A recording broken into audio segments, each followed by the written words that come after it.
Welcome back to my channel. আজকে আমরা মৃদুল দাশগুপ্তের লেখা ক্রন্দনরতা জননীর পাশে কবিতাটি নিয়ে আলোচনা করব। উত্তর আধুনিক যুগের কবিতার সবথেকে বড় বৈশিষ্ট্য হলো চলমান সময়কালকে কবিতার মধ্যে তুলে আনা। চারপাশের যেসব ঘটনা মানুষের জীবনকে প্রতিনিয়ত প্রভাবিত করে চলেছে তাকেই সরাসরি কবিতায় তুলে ধরেন একালের কবিরা। একালের কবিদের মধ্যে উল্লেখযোগ্য হলেন কবি মৃদুল দাশগুপ্ত। 70 দশকের কবি সত্যের কারবারি মৃদুল দাশগুপ্ত পেশায় ছিলেন একজন সাংবাদিক, সেই সঙ্গে বাঁধাধরা গণ্ডির বাইরের এক মননশীল চিন্তাবিদ। মানুষকে নিয়ে তার পথ চলা, মানুষের নিত্যদিনের ব্যথা, অভাব, যন্ত্রণা কবি নিজের অনুভূতি দিয়ে বুঝতে চেষ্টা করতেন। আর যেখানেই মানুষের বিরুদ্ধে কোনো আঘাত এসেছে সেখানেই নির্ভীক কণ্ঠে প্রতিবাদের বাণী পৌঁছে দিয়েছেন। মানবিক মূল্যবোধকেই কবি সর্বক্ষেত্রে অগ্রাধিকার দিয়েছেন। আমরা এই যে ক্রন্দনরতা জননীর পাশে কবিতাটি পড়ব, এটা তার ধানক্ষেত কাব্যগ্রন্থের অন্তর্ভুক্ত। প্রকাশকাল 2007 সাল। ইস্তেহারধর্মী এই কবিতায় তিনি খেটে খাওয়া সাধারণ মানুষের সব হারানোর যন্ত্রণাকে তুলে ধরেছেন। 2006 সালে হুগলি জেলায় সিঙ্গুরে কারখানা গড়ার কারণে মানুষের সুফলা জমি কেড়ে নেওয়ার চেষ্টা হয়েছিল। সেই ঘটনায় বিরুদ্ধে গর্জে উঠেছিল সিঙ্গুরের মানুষ, হয়েছিল তারা জোটবদ্ধ। উত্তপ্ত হয়ে উঠেছিল বাংলার সামাজিক জীবন। সে সময় শাসকের অন্যায় সিদ্ধান্তের প্রতিবাদ করতে গিয়ে তিনি রক্তাক্ত হতে দেখেছেন তার সহনাগরিকদের। কবি অনুভব করেছেন যে জননী ছেলের লাশ ঢেকে রেখে অঝরে কাঁদছে, সেই জননীর পাশে দাঁড়ানোই এখন তার একমাত্র কর্তব্য। বিপন্ন মানুষের পাশে যদি না দাঁড়ানো যায় তবে কেন এই লেখা, কেন এই গান গাওয়া, কেনই বা এই ছবি আঁকা? কবির মনে হয়েছে নিহত ভাইয়ের শবদেহ দেখে যদি আমাদের ক্রোধ না হয় তাহলে কোন মূল্যবোধের কথা বলবো আমরা? যে মেয়ে নিখোঁজ হয়েছে, যাকে ছিন্ন ভিন্ন করে ছুঁড়ে ফেলা হয়েছে, তার পাশে না দাঁড়িয়ে বিচারের জন্য আকাশের দিকে তাকিয়ে বিধির মুখাপেক্ষী হওয়া যায় না। এতে মনুষ্যত্ব লাঞ্ছিত হয়। মানুষের ভালোবাসা, মূল্যবোধ, সামাজিক দায়বদ্ধতা সবই অর্থহীন হয়ে যায়। বিবেকবোধ দংশিত হয়, ঈশ্বরকেই অপমান করা হয়। এই কারণেই এই অগ্নিগর্ভ পরিস্থিতিতে একজন সচেতন মানুষ হিসেবে কবির বিবেক কবিকে দিয়ে প্রতিবাদের কথা লিখে নেয়। কবির শব্দ যেন প্রতিবাদের আগুন। সমাজের চরম অবক্ষয়েও কবির মূল্যবোধ অক্ষত থাকে বলে তিনি কবিতার শব্দের শক্তি দিয়ে বিস্ফোরণ ঘটাতে চান মানুষের মনে। এইভাবেই সমাজ সচেতন মরমী কবি তার যাবতীয় সংবেদনশীলতা নিয়ে ক্রন্দনরতা জননীর পাশে থাকতে চেয়েছেন। এবার আমরা কবিতাটি পড়তে শুরু করি। ক্রন্দনরতা জননীর পাশে, মৃদুল দাশগুপ্ত। ক্রন্দনরতা জননীর পাশে। ক্রন্দনরতা জননী বলতে যে মা কাঁদছে এই রকম। তো ক্রন্দনরতা জননী বলতে এখানে আক্ষরিক অর্থে যে কোনো জননী হতে পারেন, আবার ব্যাপকার্থে সারা বাংলা বা বঙ্গমাতাকে বোঝানো হয়েছে। এখন যদি না থাকি, এই এখন শব্দটা কবি প্রয়োগ করেছেন কেন? এখন শব্দটার মধ্য দিয়ে কবি কবিতা রচনার সমকালটিকে বোঝাতে চেয়েছেন। 21 শতকের প্রথম দশকে শিল্প বনাম কৃষি সম্পর্কিত নানান ঘটনায় পশ্চিমবঙ্গ উত্তাল হয়ে ওঠে।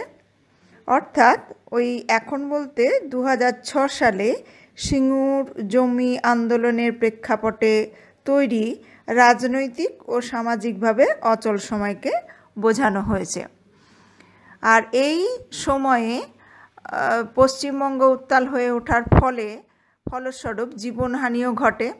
এইরূপ সময়ে সন্তানহারা মায়ের আর্তচিৎকারের অংশীদার হওয়ার কথাই এখানে বলা হয়েছে। এই সময়টাকে এখানে এখন বলে কবি উল্লেখ করছেন। আর না থাকি কথার অর্থ হচ্ছে যে জননীর এই দুর্দশাপূর্ণ অবস্থায় যদি সহানুভূতি প্রকাশ না করি বা সাহায্য করার জন্য মনের দিক থেকে প্রসারিত না হই, সেই কথাটা এখানে বলা হচ্ছে। অর্থাৎ দেশজননী ক্রন্দনরতা, কারণ তার কোলে লালিত মানুষগুলি আক্রান্ত। তো তাই সমাজের বিদগ্ধ সৃজনশীল মানুষ হিসেবে কবির ধারণা যে এই সময় জননীর পাশে দাঁড়ানো তার একান্ত দরকার এবং এটা তার দায়িত্বের মধ্যে পড়ে। কেন তবে লেখা, কেন গান গাওয়া, কেন তবে আঁকা আঁকি? কবি একথা বলেছেন কেন না, এই দেশজননী ক্রন্দনরতা, তার মানুষরা আজকে আক্রান্ত। তো সমাজের বিদগ্ধ এবং একজন সৃষ্টিশীল মানুষ হিসেবে কবির মনে হয়েছে যে এই সময়, এই দুঃসময়ে জননীর পাশে দাঁড়ানো তার একান্তভাবে দরকার। আর তা যদি তিনি না করতে পারেন, এই সময় যদি জননীর পাশে না থাকতে পারেন, তাহলে কবির লেখা, গান গাওয়া, আঁকাআঁকি সমস্ত সৃষ্টিশীল কাজকেই বৃথা মনে হবে। দেখো, জীবনের কথাই লেখায়, গানে কিংবা আঁকায় প্রকাশিত হয়। সমাজ রাষ্ট্রে যদি কোনো ঘটনা মানুষের জীবনকে বিপন্ন করে তোলে, তাহলে সেই ঘটনার প্রতিবাদে লেখক, শিল্পীরা সবার আগে এগিয়ে আসবে, এটাই বাস্তবতা। অর্থাৎ লেখা, গান গাওয়া কিংবা আঁকাআঁকি তা সবসময় মানুষের জীবনের জন্য হওয়া উচিত বলে কবি মনে করেন। তিনি কখনোই মনে করেন না শিল্পের জন্য শিল্প, বরং তিনি মনে করেন জীবনের জন্য শিল্প। কিন্তু কবির সময় এখন বিপন্ন। সাধারণ মানুষ এখন হিংস্রতা ও নীচতার করাল গ্রাসে আক্রান্ত। তাই সৃজনশীল মানুষ হিসেবে কবি যদি তার প্রতিক্রিয়া না জানান, তবে তার লেখা, গান, আঁকা এসবই বৃথা, অর্থহীন। নিহত ভাইয়ের শবদেহ দেখে। নিহত ভাই বলতে কবি কি বোঝাতে চেয়েছেন না, পশ্চিমবঙ্গে সিঙ্গুর ও নন্দীগ্রামে ওই যে শিল্প আর কৃষিকে কেন্দ্র করে সিঙ্গুরে বা নন্দীগ্রামে যেসব মানুষের অবাঞ্ছিত মৃত্যু ঘটেছিল, তারা যারা অন্যায়ের প্রতিবাদ করতে গিয়েছিল, সেই মৃত সহনাগরিকদের কবি নিহত ভাই বলে উল্লেখ করেছেন। আসলে কবি ভ্রাতৃত্ববোধে উদ্বুদ্ধ হয়ে কথা বলেছেন। নিহত ভাইয়ের শবদেহ দেখে নাই যদি হয় ক্রোধ। কবি কেন বলেছেন নাই যদি হয় ক্রোধ? কবি দেখেছেন শাসকের উদ্ধত নৃশংসতার বলি হয়েছে কবির সহনাগরিক ভাই, তাই তিনি বেদনার্ত, সেই সঙ্গে ক্রুদ্ধও বটে। ভাইয়ের প্রতি ভালোবাসার টানি তার ব্যথিত চিত্তে রাগের জন্ম দিয়েছে। ভ্রাতৃ সম্পর্কে পরস্পরের মধ্যে একটা স্নেহ আর ভালোবাসার নিবিড় বন্ধন থাকে। তার ওপর আঘাত যখন নেমে আসে, তখন স্বাভাবিকভাবেই কিন্তু ক্রোধের সঞ্চার হয়। মানুষ মাত্রই তো সমাজবদ্ধ। সমাজবদ্ধতার দিক থেকে মানুষ মাত্রই কিন্তু পারস্পরিক ভ্রাতৃ সম্পর্কে আবদ্ধ। সেই জন্য নিহত ভাই সহোদর ভাই না হলেও স্নেহের সম্পর্কের ওপর আঘাতজনিত কারণে ক্রোধ কিন্তু মাথাচাড়া দেয়ই। আসলে রাষ্ট্রীয় জীবনের কোনো ঘটনা যদি মানব সভ্যতার ক্ষতি করে, তখন শিল্পীরা প্রতিবাদ করেন।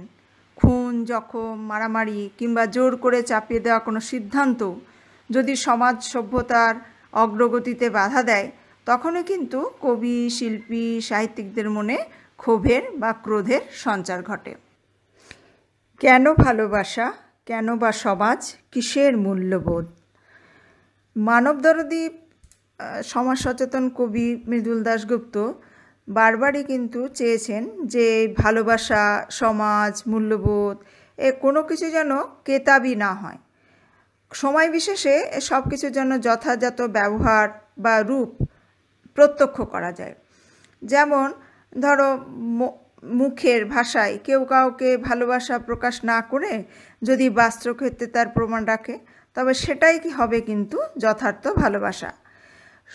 তারপর ধরো সমাজ, অর্থাৎ একাধিক মানুষের যে পরস্পর সহযোগী মনোভাব নিয়ে সহাবস্থান, কিন্তু যদি দেখা যায় যে স্বজন আত্মীয়দের শোকে দুঃখে বিপদে কেউ তার পাশে নেই, তাহলে সমাজ শব্দটাই কিন্তু অর্থহীন হয়ে পড়ে। একইভাবে বলা যায় মূল্যবোধ সম্পর্কেও। মূল্যবোধ সম্পর্কে যার আবিধানিক অর্থ নৈতিকতা সম্পর্কে বোধ বা ঔচিত্যবোধ, যা যে কোনো মানুষের মধ্যে থাকা বাঞ্ছনীয়, বিশেষত শিক্ষিত শুভবুদ্ধি সম্পন্ন বুদ্ধিজীবী মানুষ আমরা যাদের বলি তাদের। কার্যক্ষেত্রে তারও পরিচয় আবশ্যিক, না হলে কিন্তু এই সমস্ত তথ্যগুলোই হয়ে যায় তাত্ত্বিক একটা ব্যাপার মাত্র। আমাদের ভাই তথা স্বজনের মৃতদেহ দেখে যদি আমরা কোনো প্রতিক্রিয়া ব্যক্ত না করি, তবে ভালোবাসা, সমাজ, মূল্যবোধ সবই অর্থহীন। বস্তুত মানুষের প্রতি সহানুভূতি জানাবে, বিপদে পাশে দাঁড়াবে, এটাই স্বাভাবিক মানুষের ধর্ম। বর্তমান সমাজ ব্যবস্থায় কবি মানুষের ভালোবাসার এই প্রকৃত স্বরূপটাকে নিয়েই কিন্তু এখানে সংশয় প্রকাশ করেছেন।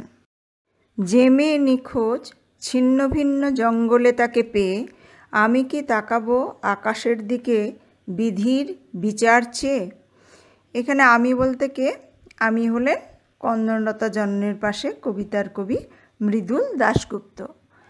নিখোঁজ মেয়েটিকে জঙ্গলে কীরূপ অবস্থায় পাওয়া যায়? যে মেয়েটি নিখোঁজ ছিল তাকে জঙ্গলে ছিন্ন ভিন্ন ও লাঞ্ছিতা রূপে পাওয়া যায়। কোন প্রসঙ্গে কবি এই উক্তিটি করেছেন? যে মেয়েটি নিখোঁজ ছিল, সন্ধান পাওয়া যাচ্ছিল না, শেষে তাকে জঙ্গলে পাওয়া গেল মৃত মেয়ের ছিন্ন ভিন্ন দেহ। নির্মম পাশবিক অত্যাচারের বলি হয়েছে সে। এই যে জঘন্য অপরাধ, তাকে কি মেনে নেওয়া যায়? সামান্যতম বিচার বুদ্ধি যার আছে, যিনি সংবেদনশীল, তিনি কখনোই এটা মেনে নিতে পারেন না বা মেনে নেওয়া সম্ভবপর নয়। এই প্রসঙ্গেই আলোচ্য উক্তির উপস্থাপনা করেছেন কবি। আমি কি তাকাবো আকাশের দিকে বিধির বিচার চেয়ে, কবি কথা বলেছেন কেন? নিখোঁজ মেয়েকে জঙ্গলে ছিন্ন ভিন্ন অবস্থায় পেয়ে এই কবি এই সামাজিক দুর্নীতির বিরুদ্ধে প্রতিবাদ জানিয়ে তো এই উক্তিটি করেছেন। তো কবি মৃদুল দাশগুপ্তের মতে আকাশের দিকে তাকিয়ে হা হতাশ করলে সামাজিক অন্যায়ের অবসান করা যায় না।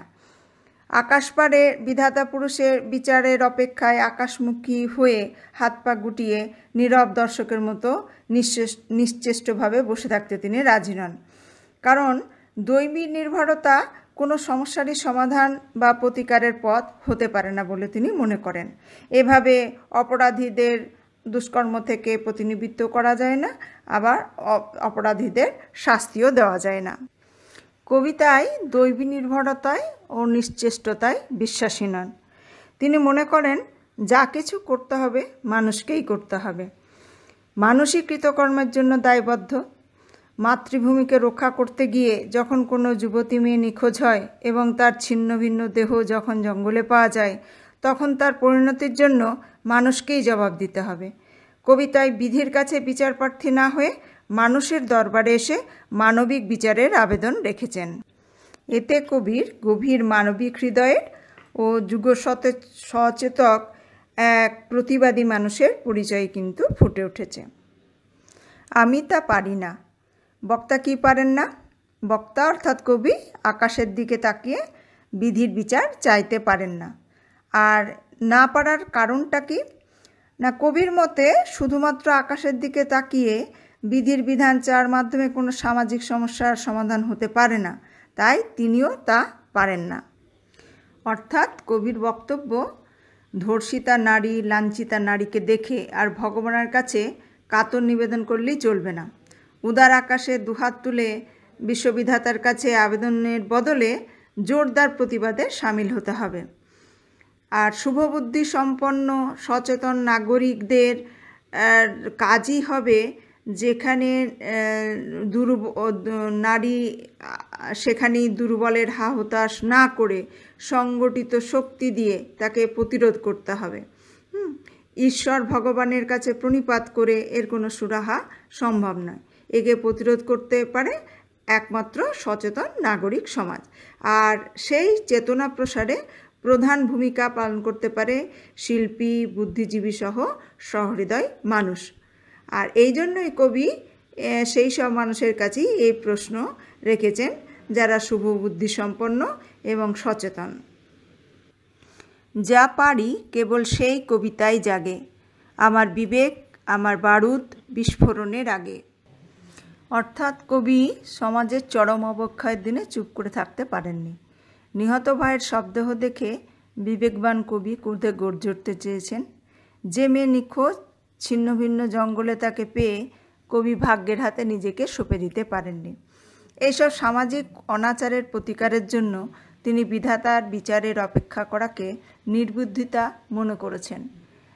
তাই কবি প্রতিবাদের মাধ্যম হিসেবে বেছে নিয়েছেন এই আলোচ্য কবিতাটিকে। যা পারি কেবল সেই কবিতাই জাগে। তাহলে কবি কি পারেন? কবি শুধুমাত্র বিধির বিচার চেয়ে অনৈতিকতার অবসান ঘটবে এই আশায় বসে থাকতে পারেন না। তিনি পারেন কলমের মাধ্যমে প্রতিবাদে গর্জে উঠতে। আমার বিবেক আমার বারুদ বিস্ফোরণের আগে। তাহলে এখানে কবির বিবেককে কিসের সঙ্গে তুলনা করা হয়েছে? কবির বিবেককে কবি স্বয়ং তার বারুদের সঙ্গে তুলনা করেছেন। আর এখানে ওই কবির কবিতায় কি জাগে? কবির কবিতায় জাগে যে সামাজিক অত্যাচার নিপীড়নের জন্য বিধাতার কাছে তিনি তো বিচার চাইতে পারেন না, তাই তিনি তার কবিতার মাধ্যমেই এই অত্যাচারের প্রতিবাদ জানাতে পারেন এবং সেই বিষয়ে তার বিবেক জাগ্রত হয় তার লেখনীর মাধ্যমে। আর এখানে এই বিবেককে বারুদ বলা পেছনে মানে তার তাৎপর্যটা কি? দেখো, এই সামাজিক অবক্ষয়ের মধ্যেও আশার আলোর নিশানা দেখিয়েছেন কিন্তু এই কবিতায় কবি। সেই প্রসঙ্গেই আমার বিবেক আমার বারুদ এই সমস্ত শব্দগুলো তিনি প্রয়োগ করেছেন। একদিকে যেমন ধরো এতে সমাজে শুভ বুদ্ধির জাগরণ কামনা করেছেন, তেমনি আবার এই চূড়ান্ত বিস্ফোরণের আগে তার মনের মধ্যে যে জমে থাকা ক্ষোভ যা বারুদের মতো সেটার হদিশ দিতেও কিন্তু তিনি ভোলেননি। আসলে কবি মৃদুল দাশগুপ্ত তার সমকালীন রাজনৈতিক সামাজিক যে অস্থিরতা তাতে বিচলিত হয়েছেন। অমানবিক হিংস্রতা ও বর্বরতা এবং তার সহনাগরিক মৃত ভাই কিংবা লাঞ্ছিত মেয়ের মৃতদেহ দেখে কবি ব্যথিত হয়েছেন। তাই তার বিবেক জাগ্রত হয়ে কবিতায় মানবিকতা, মূল্যবোধ এবং সামাজিক দায়বদ্ধতার বিস্ফোরণ ঘটাবে। আমার বিবেক বলতে কবিতায় বুঝিয়েছেন তার প্রতিবাদী, কর্তব্যপরায়ণ ও শুভবুদ্ধি সম্পন্ন মনকে, যা অসহায় মানুষদের জন্য দরদী ও সংবেদনশীল হয়ে উঠেছে। এই কবিতায় আমরা দেখলাম কবি কি পারেন আর কি পারেন না এ বিষয়ে তার সুস্পষ্ট মতামত দিয়েছেন। কবি কি পারেন না তার উত্তরে আমরা দেখছি যে এই 2006 সালে হুগলি জেলার সিঙ্গুরে কারখানা গড়ার কারণে মানুষের সুফলা জমি কেড়ে নেওয়ার ঘটনায় সিঙ্গুরের মানুষ জোটবদ্ধ হয়েছিল, গর্জে উঠেছিল এই অন্যায়ের বিরুদ্ধে, অমানবিকতার বিরুদ্ধে। উত্তপ্ত হয়ে উঠেছিল বাংলার সামাজিক জীবন। সেই সময় কবি শাসকের অন্যায় সিদ্ধান্তের প্রতিবাদ করতে গিয়ে রক্তাক্ত হতে দেখেছেন সহনাগরিকদের। দেখেছেন জননী ছেলের লাশ ঢেকে রেখে অঝরে কাঁদছে। যে মেয়েটি নিখোঁজ ছিল তাকে পাওয়া গেল জঙ্গলে ছিন্ন ভিন্ন লাঞ্ছিতা রূপে। তিনি এ যুগের কবি এবং একজন সমাজ সচেতন কবি, তাই সমাজের বুকে ঘটে যাওয়া এই সমস্ত নৃশংস অমানবিক ঘটনা থেকে মুখ ফিরিয়ে শুধুমাত্র সত্য সুন্দরের সাধনায় নিজেকে নিয়োজিত করতে পারেননি। কারণ তিনি বিধির মুখাপেক্ষী হয়ে আকাশের দিকে তাকিয়ে বিচারের আশায় বসে থাকতে পারবেন না। তার কাছে গান গাওয়া, লেখা, আঁকাআঁকি সব মিথ্যে। মিথ্যে ভালোবাসা, সমাজ মূল্যবোধ, যদি না সামাজিক মানুষ হিসেবে সমাজের যে প্রত্যাশা তা তিনি পূরণ করতে পারেন। যদি তিনি এই অন্যায়ের প্রতিবাদ না করতে পারেন তবে কবি হিসেবে তার অস্তিত্বই বৃথা। কবির মতে ওই আকাশের দিকে তাকিয়ে বিধির বিধান চাওয়ার মাধ্যমে কোনো সামাজিক সমস্যার সমাধান হতে পারেন না, তাই তিনি এই কাজগুলো করতে পারবেন না, যে বিধির বিচার চেয়ে আকাশের দিকে মুখ করে তাকিয়ে থাকতে বা বিধির মুখাপেক্ষী হয়ে থাকতে। তাহলে কবি কি পারবেন? কবি পারবেন শুধুমাত্র এই বিধির বিচার চেয়ে অনৈক্যতার অবসান ঘটবে এ আশায় বসে থাকতে পারবেন না। তিনি পারবেন তার বারুদ সদৃশ্য বিবেককে লেখনীর মাধ্যমে জাগ্রত করে এই অন্যায় অত্যাচারের প্রতিবাদ জানাতে, যাতে করে ওই বারুদের মতোই সর্বগ্রাসী বিস্ফোরণে ওলটপালট হয়ে যায় শাসকের সমস্ত অন্যায় ষড়যন্ত্র।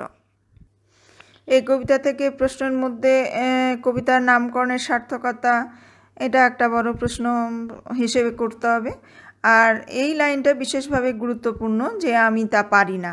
হ্যাঁ, কে কি পারেন না আর তিনি কি পারেন, আর না পারার বেদনা উদ্দিষ্ট ব্যক্তিকে কিভাবে আলোড়িত করেছে সেটা কবিতা অবলম্বনে আলোচনা করতে হবে। আর লাইন তুলে যে সমস্ত প্রশ্ন হয় সেগুলো আমি পড়ানোর ফাঁকে ফাঁকেই আলোচনা করে দিয়েছি। তাহলে আজকের মতো আমরা আমাদের আলোচনা শেষ করলাম। আমরা ক্রন্দনরতা জননীর পাশে কবিতাটি আজকে পড়া শেষ হলো। আগামী দিনে আমরা অন্য কোনো গল্প বা কবিতা নিয়ে হাজির হব।